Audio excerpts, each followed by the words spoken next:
आणि गुन्हेगारी पार्श्वभूमी असलेल्या लोकांना किंबहुना गुंडांना भाजपमध्ये मिळणाऱ्या प्रवेशावरनं अजित पवारांनी भाजपवरती जोरदार टीका केली। आज पिंपरीत बोलताना त्यांनी काय म्हटलं आपण पाहूया। भाजपनी गुंडांना प्रवेश दिलेला आहे, भाजपनी दलाल लोकांना प्रवेश दिलेला आहे आणि त्यांच्याच मंत्र्यांनी कबूल केलं, हो आम्ही गुंडांना घेतलंय, आम्ही गुंडांना तिकीट दिली, निवडून आल्यानंतर त्यांना सुधारू।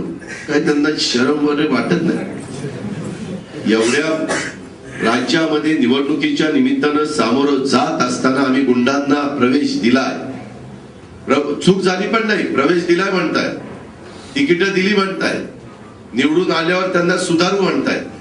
आता गुंड कधी निवडून आल्यावर सुधारतील का?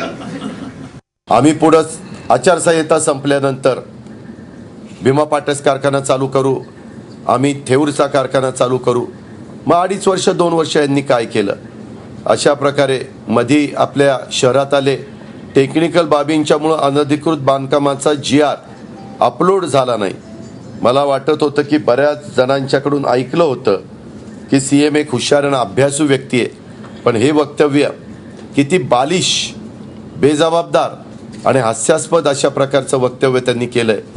काय बोलावं? महाराष्ट्राच्या जनतेचं हे दुर्दैव आहे की महाराष्ट्राला अशा पद्धतीनं मुख्यमंत्री मिळालेले आहेत।